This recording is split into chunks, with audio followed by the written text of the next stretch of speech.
준다고 하는 그러한 의미가 있는 겁니다. 나의 귀한 것을 다른 사람에게 준다. 그걸 갖다가 이제 파푸아 뉴기니에 있는 그 식인종들의 언어로 표현한다면은 뭐라고 하냐면 나누망군두라고 그래요. 그것은 뭐냐면 나의 가장 귀한 걸 너에게 준다. 그게 사랑입니다. 그래서 그 사랑이라는 말을 어떻게 표현할 방법이 없다 보니까 그 사람들이 사용하는 말 중에서 나의 가장 귀한 걸 너에게 준다. 나눔이라는 거 그런 의미지. 뭐에게 쓴 걸 다 분열시키고 서로 이간질시켜 나누는 그러한 나눔이 아니죠. 그래서 나눔이라고 하는 나의 굉장히 귀한 거, 그게 뭘까? 그죠. 근데 우리가 나눌 수 없는 것도 있어요. 사람들이 본성적으로 나누고 싶지 않은 것이 있는데 그게 뭐냐면요, 권력입니다. 권력은 나눌 수가 없어요. 권력을 나누려고 했던 그 시도가 로마의 삼두 정치였어요. 그리고 결국 그것 때문에 로마가 망했습니다.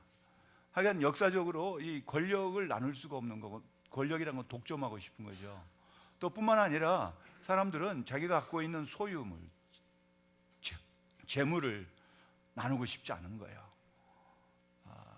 그 같이 공동으로 무슨 이게 사업을 한다든가 했을 때 성공한 경우가 많지 않아요. 그러니까 또 우리나라 같은 경우는 특별히 그 자녀들한테 그 유산으로 자꾸만 주고 싶지, 다른 사람에게 이것을 나누고 싶지 않은 거죠.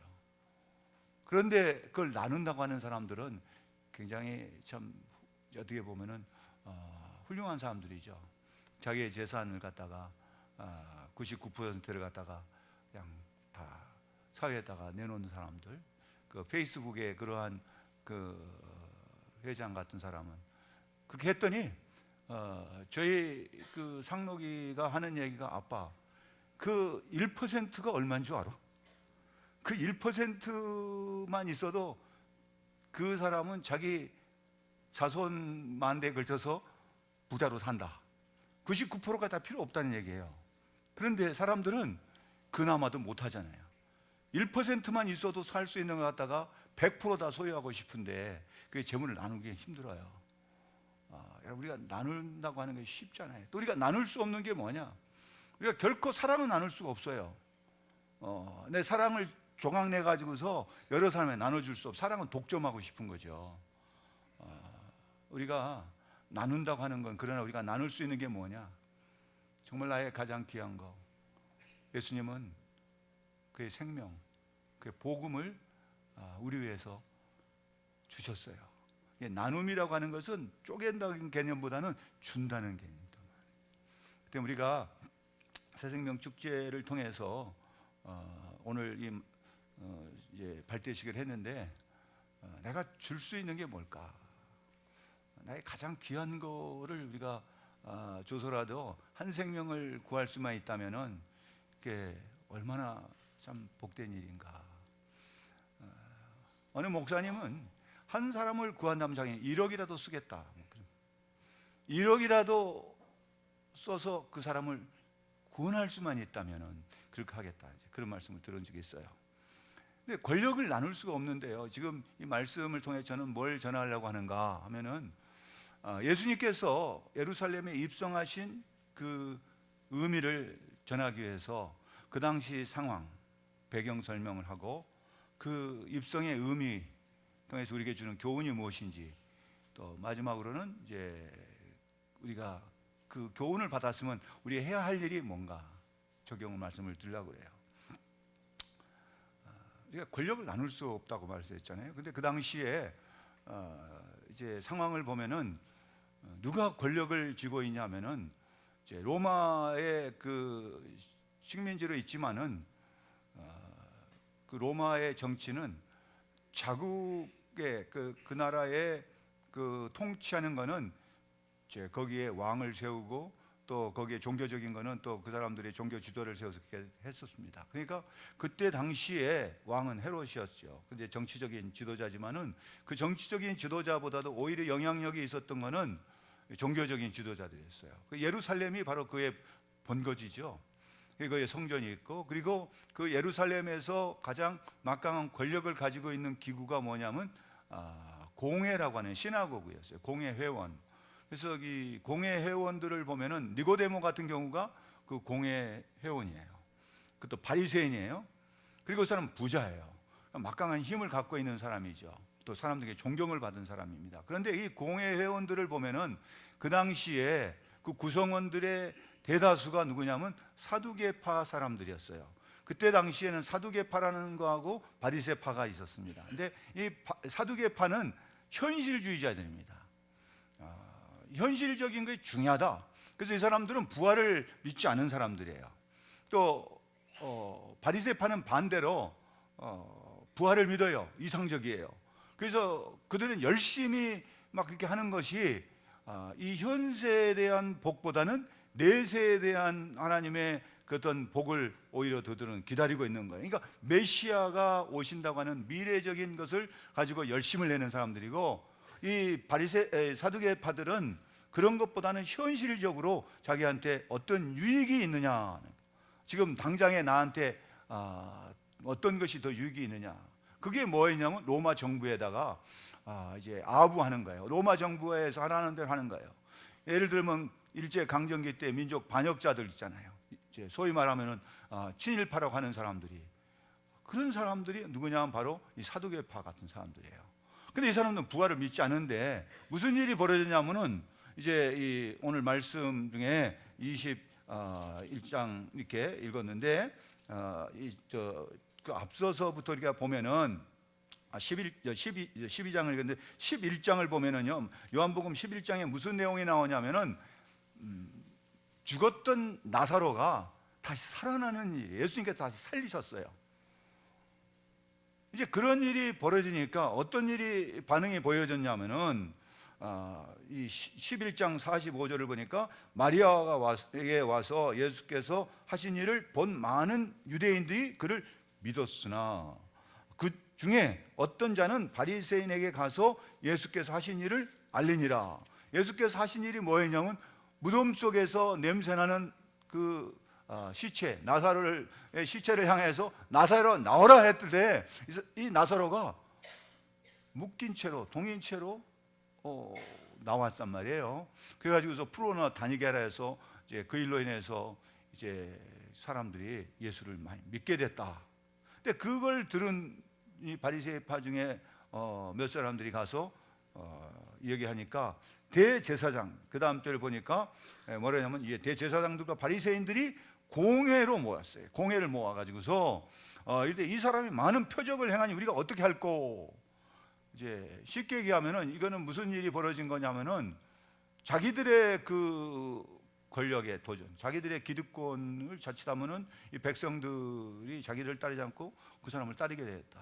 그러니까 어쨌든 간에 이제 바리새파들하고 사두개파는 서로 대립 관계가 있지만은 바리새파의 적, 사두개파의 적은, 공동의 적은 두 사람이 친해지는 거예요. 그래서 하나가 되는 거예요. 그래서 누구를 죽이려고 하냐면 그런 예수를 죽이자고 모의를 하는 거예요. 그런데 이 마태복음을 보니까 명절에는 하지 말자.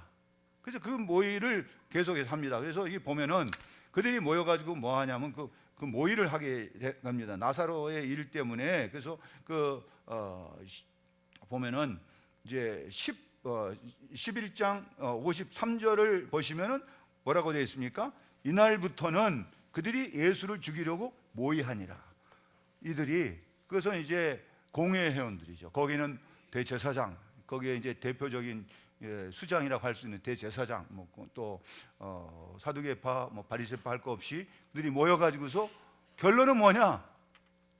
이 예수가 골치 아픈 사람, 백성들이 그를 따른다. 그럼 우리가 어떻게 해야 되냐 말이지.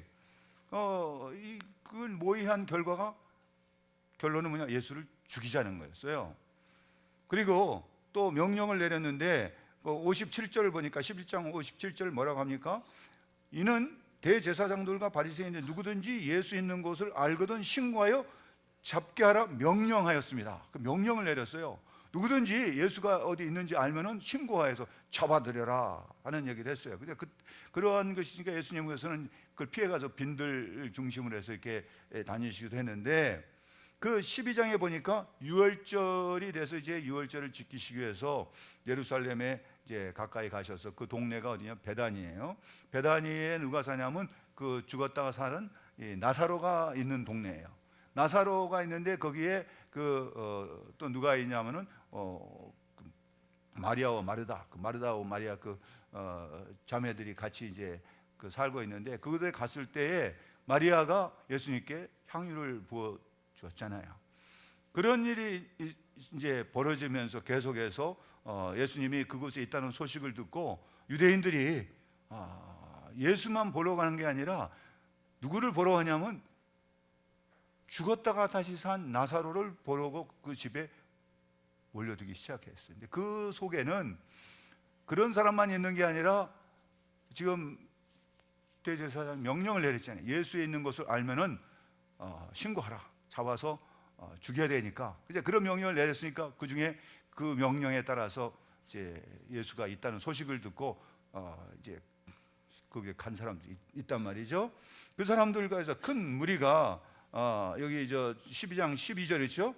이제 예수께서 예루살렘을 오신다는 거 듣고 이제 뭐 그런 나오지만은 이제 모여들기 시작했어요. 그래서 그 있는 줄을 알고 그 보기 위해서 모여들었는데 그 나사로의 집에 이제 올렸는데 그 사람들이 뭘 보고 싶으냐면 나사로를 보고 싶은 거예요.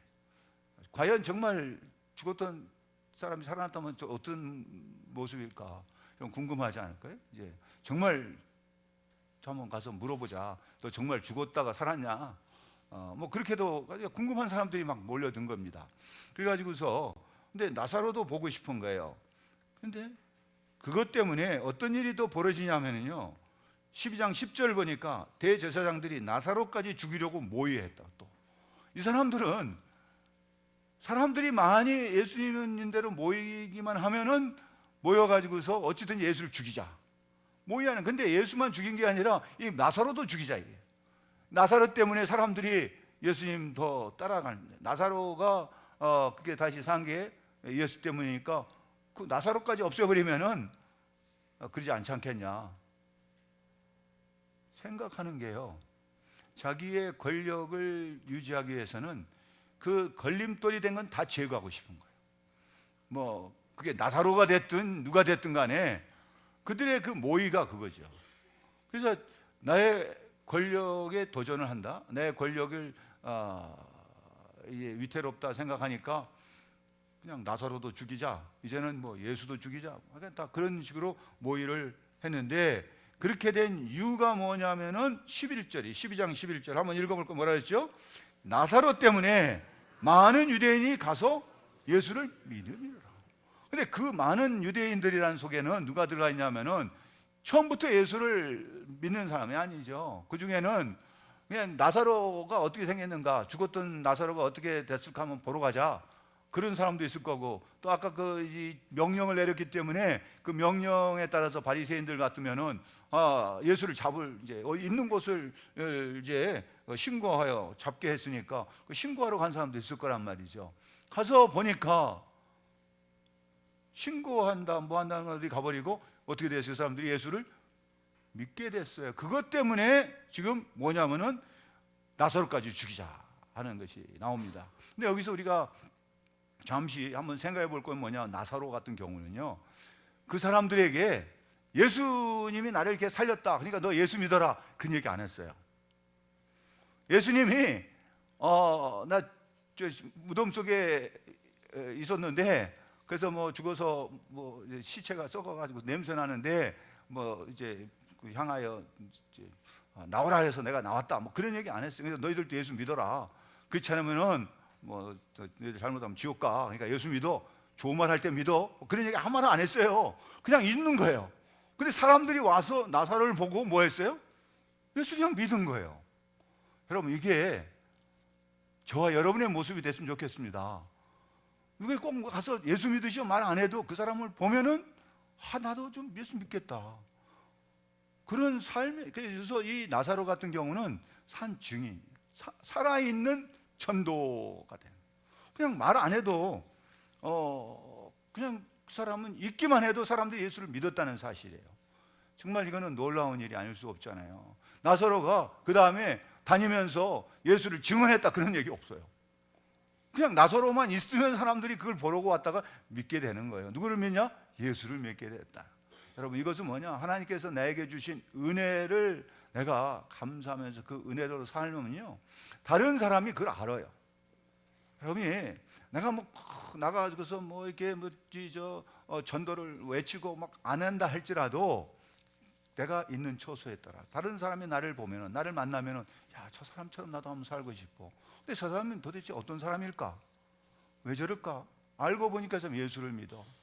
그래서 그에 붙여준 별명이 뭐였냐면 그리스도인이었어요. 그래서 안디옥에서 일어났던 일도 바로 그런 겁니다. 그 안디옥에서 예수를 믿었던 사람들이 뭐 다니면서 막 예수 믿어라, 뭐 예수 천당, 뭐 불신 지옥 그렇게 안 해도 그냥 그 사람들을 보면서 전도가 됐다. 우리 새순교회는, 우리 성도들은 그러한 그리스도인들이 모이는 교회가 됐으면 참 좋겠습니다. 여러분 삶 속에서 내 주변에 있는 사람이, 야, 저 사람처럼 나도 좀 살고 싶어. 저 사람처럼 나도 은혜를 받고 싶어. 뭔가 저 사람 다르잖아. 저 사람 뭔가 그 마음속에 또 삶 속에서 뭔가 그리스도의 향기가 나는, 뭐 좀 그럴 수 있는 게 참 좋겠어요. 그 사람들이 몰려들었다고 하는 거는요, 그들은 정말 영적인 목마름이 있었다는 거죠. 그야말로 또 그들이 그렇게 바리새인들 또 공회에서 그런 명령을 내렸음에도 불구하고 예수를 믿었다 하는 얘기가 있습니다. 그리고 나서 또 어떤 일이 벌어졌는가 하면, 이제 예수님께서요, 다른 복음, 요한복음에 그 부분이 안 나오지만은 마태복음 같은데, 마가복음 이렇게 보면은 예수님이 예루살렘에 입성하기 위해서 뭐를 타고 가시냐면 나귀를 타고 가기 위해서 제자들을 불러서 그 베단이라는 데 마을의 건너편 마을이 벳바게라는 마을이에요. 그러니까 이제 방배동 그 뭐 이쪽에 이제 또 건너편 뭐 사당동 뭐 그런 식으로 그 동네를 가서 가다 보면은 그 나귀 새끼 한 마리가 묶여 있을 텐데, 그걸 갖다가 풀어가지고 그걸 와라. 여러분 한번 그 말씀 잘 생각해 보세요. 근데 그게 지금 뭐 하라는 얘기입니까? 그게 누구 거예요?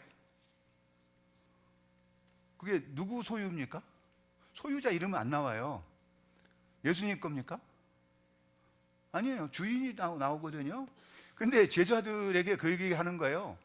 지금 제자들에게 뭐를 하라고 시키는 거냐면요, 쉽게 얘기하면 도둑질 하라는 얘기.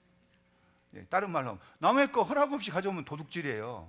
우리나라의 현행법으로 내가 예를 들어서 우리 아파트에 그 자전거들이 많이 있어요. 근데 그 자전거를 내가 한번 타고, 내 거 아닌데 내가 한번 타보고 싶어 가지고서 거기서 주차장에서 그 자전거를 타고 한 1m를 딱 옮기는 순간에 그 주인이 그걸 봤어요. 신고하잖아요. 그러면 나는 무슨 현행범인데 무슨 범죄자가 되냐면요, 그게 죄명이 절도예요. 절도는 현행법으로 6년 이하의 징역이에요. 그걸 내가 갖다 팔아먹지 않았어도 점유 이탈 뭐 이렇게 해가지고 거기에 있는 걸 갖다가 옮기기만 해도 그런 거예요. 그런데 10계명의 8계명이 뭐냐면은 도둑질하지 말라는 겁니다. 남의 걸 탐내지 말 뿐 아니라 도둑질하지 말라 그랬거든요. 근데 예수님이 지금 시키는 일을 할 때 제자들이 여기서 참 대단한 사람들이, 제자들이 그런 용기가 어디서 났는지 이전에 그 베드로의 모습이나 이런 걸 보면 전혀 그럴 수 없는 사람들이에요. 그래서 예수님이 그 명령을 한 거예요. 가서 끌고 와라.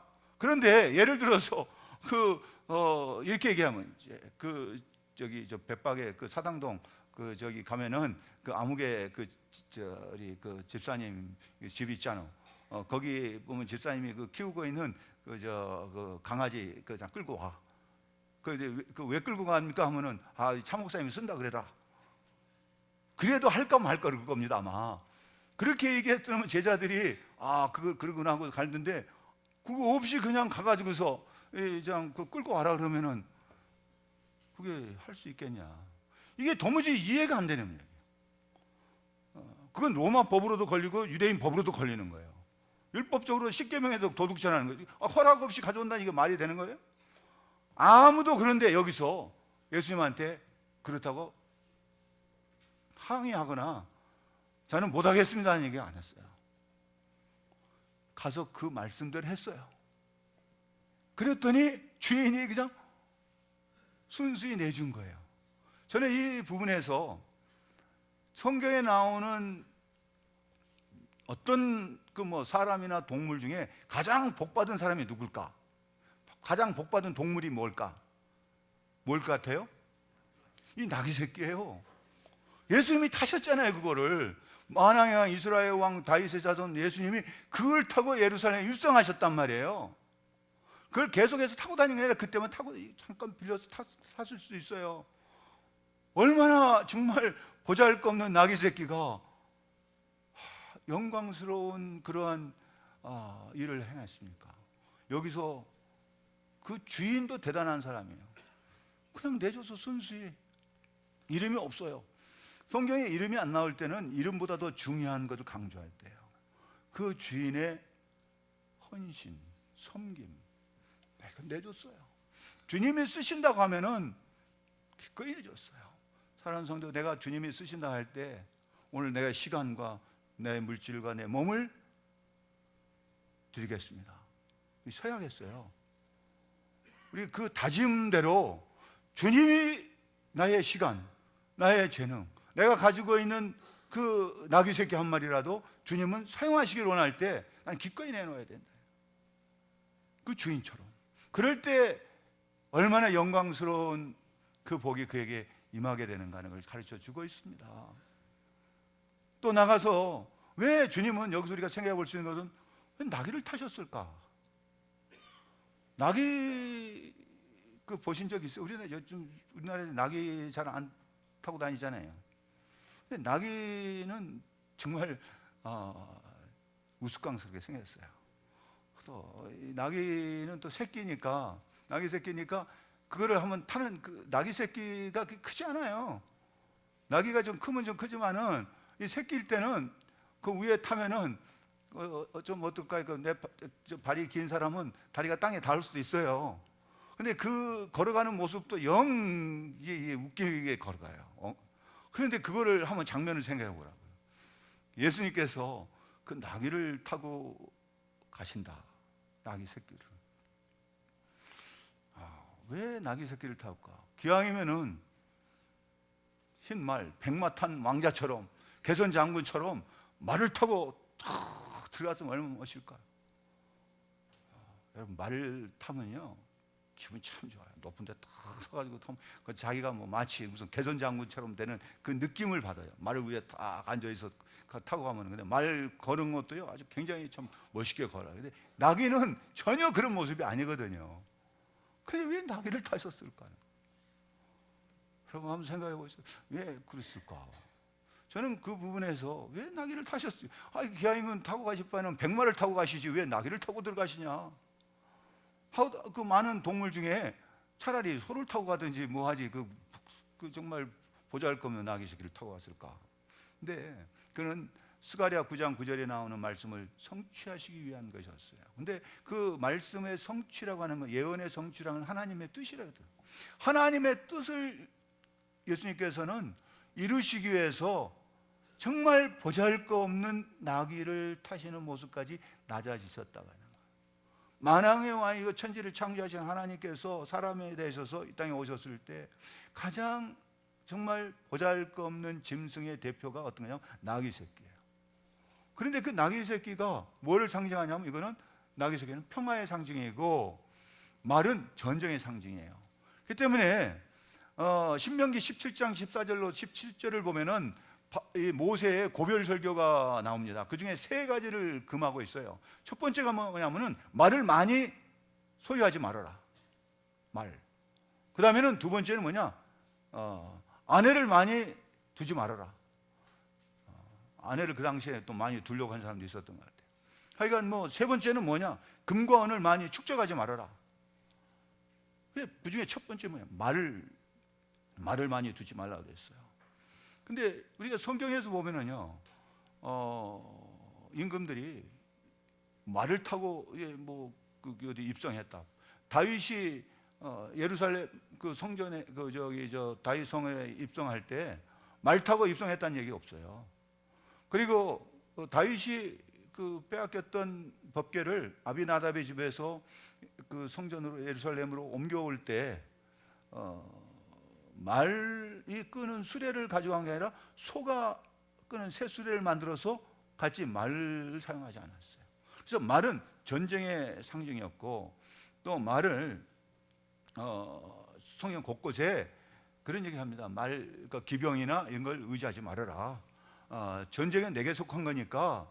그러니까 이스라엘 백성들에게 뭐냐면 그런 걸 많이 두지 말라고 그랬어요. 내가 그들의 활이나 말이나 기병으로 구원하지 않겠다. 하나님의 구원이 호세아 1장 7절에 보면은 하나님의 구원이 그런 무기, 활, 말, 기병으로 구원하지 않는다. 하나님의 구원을 의지하는 사람은 그렇기 때문에 말을 많이 쓰지 않는데, 솔로몬의 망한 이유 중에 첫 번째는 정치적으로는 그 이방 그 여인들을 자기의 첩으로 들였던 거고, 그 못지않게 그가 행했던 것 중에는 말을 많이 또 애굽에서 수입에다가 또 다른 데도 팔았어요. 그래서 그 수익을 또 많이 남기고 그런 것도 있지만은 그가 가지고 있었던 걸 보면요, 마병과 그 말들, 그 병거 이런 것들이 굉장히 많았어요. 그래서 그걸 위해서 그 어떤 예루살렘에다가 그 특별한 그런 장소를 만들어 거기다가 기병과 또 마병들을 위해서 그걸 짓기도 하고, 결국은 솔로몬이 하나님께서 하지 말라고 하는 것을 행했어요. 하나님을 의지한다고 하는 게 뭐냐면은 말이 아니고 낙이에요. 그것이 겸손의 상징이고 평화의 상징인데, 예수님께서는 친히 뭘 보여주셨냐? 그를 그대로 응하셨다는 거예요. 근데 성경에는 또 그 말이 등장을 합니다. 백마탄 말이 등장하는데, 이거는 언제 등장하냐면요, 요한계시록에 예수님께서 선사장의 호령과 나팔 소리로 임하실 때, 심판의 주로 임하실 때 백마탄 자가 등장해요. 거기에. 그럴 때 그 백마를 타고 만일에 그때 예루살렘에 입성하셨으면 그 모습은요, 구원하시는 예수님이 아니라 심판하는 예수님이에요. 그야말로 그때 했으면 우리 이 시간에 여기에 과연 존재할 수 있을까? 예수님께서 나귀를 타고 들어가신 것을 우리는 감사해야 돼요. 근데 많은 사람들이 예수를 믿으면서 교회 오면서 뭘 기대하고 오냐면, 어떤 예수를 만나고 싶어 하냐면은 백마 타고 오는 그 왕자와 같은 예수님을 만나고 싶어 하는 거예요. 머릿속에 예수님이 그런 예수를 기다리는 거죠. 근데 수많은 사람도 또 그랬어요. 예수님이 제자들조차도 그랬는데, 그랬던 제자들이 나귀를 가서 끌고 와서 그걸 타고 갑니다. 그럴 때에 나사로의 그 부활을 봤던 사람들이 가서 뭐 했냐면 증언을 해요. 다른 사람들에게. 그때 그 예루살렘에 와서 유월절을 지키기 위해서 이제 온 사람들 있잖아요. 근데 그때 얼마쯤 모였을까? 저는 이제 한번 이제 그 예루살렘에 몰려든 사람들의 그 숫자를 대충 한번 추정을 해보는 거예요. 유대의 그 역사학자인 조세푸스는 그 당시에 그 예루살렘의 그 주변에 있는 거민들이 약 한 25만 5천 명 정도 된다. 그 정도로 이렇게 그 정도 25만 한 6천 명 정도로 계산을 했어요. 25만 명 이상이 거기 살았어요. 왜 그러냐면은 유월절 제사를 드릴 때는 어린 양을 잡아서 드리는데 한 사람 앞에 한 마리씩. 예를 들어서 우리 식구가 5명이다 그러면 5마리를 해야 돼. 그런데 그 양을 추정해서 보면은 최소한 그 정도 됐을 거 아닌가. 그러면 그 당시에 유월절을 지키기 위해서 예루살렘 부근에만 있는 게 아니라, 예수님이 유월절을 지키기 위해서 갈릴리에 있을 때도 그 전에도 또 2번이나 오셨고, 또 그 부근에서 전국에서 다 몰려드니까, 그렇다면은 최소한 그게 온 사람들은 한 50만 정도 그 옛날에 그게 모였지 않았을까 생각을 해보는 거예요. 그러면은 그 예루살렘이라는 도시는요, 사람 숫자나 양의 숫자 뭐 다 비슷비슷할 거예요. 왜? 그걸 잡아 죽여야 되니까. 그러니까 이 사람들이 갈릴리에서부터 뭐 양을 끌고 오기가 힘드니까 뭐 하냐면 성전에서 그냥 양 주고 사는, 돈 주고 그 이제 그 자리에서 그냥 돈 주고 사는 거죠. 그러니까 예수님이 그걸 이제 끝나고 나서 그 가서 그걸 갖다가 이제 청결하신 거죠. 그래서 그 예루살렘이라는 건 6월절만 되면요, 피해 도시예요. 죽음의 도시고 그야말로 수많은 양들이 거기서 죽어나가는 거예요. 그러니까 그 예루살렘이라는 도시는 평화의 도시잖아요. 예루라는 거지, 예루라는 도시라는 거하고 살렘이라고 하는 그 평화라는 말이 합성화가 되니까 예루살렘, 그것이 예루살렘이 되니까 그것은 평화의 도시라는데, 그 도시 안에서는 평화가 없어 죽음이죠. 울음, 양의 죽음, 피 흘림, 막 그런 것들이 있는데, 그러한 속에서 뭐냐면 더 그보다 더 무서운 게 그 예수님을 죽이려고 하는, 양만 죽이는 게 아니라 하나님의 어린 양, 세상 죄를 지고 가는 하나님의 어린 양을 죽이려고 하는 그러한 사람들이 호시탐탐 기회를 노리고 있다. 그러니까 그것은 평화의 도시가 아니고 죽음의 도시고 음모의 도시고 그야말로 죄악의 가장 핵심적인 본거지가 예루살렘이 되어버린 거예요. 그러니까 예수님이 들어갔을 때에 그 백성들이, 거기에 있는 사람들이 예수님의 그 하셨던 일, 나사로의 그 살리신 걸 봤던 사람들이 증언했어요. 다른 사람들한테 가서. 그랬더니 예수님을 중심해서 앞에 가고 뒤에 가면서 뭐라고 하면 호산나 찬송하리라 하면서 막 찬송해요. 마태 같은 경우는 다윗의 자손이요라고 했어요. 근데 여기서 보니까 뭐냐, 호산나 하면서 주의 이름으로 오시는 이요 이스라엘 왕이시라. 그래서 막 찬송, 앞뒤에 가면서 이렇게 찬송 그렇게 했어요. 근데 호산나라고 하는 말은 구원하소서라는 거예요. 지금 우리를 구원하소서. 그게 바로 시편에 있는 말씀을 그대로 인용한 거예요. 시편 120편에 있는 말씀을 갖다 그대로 인용해 가지고서 호산나라는 구원하소서요.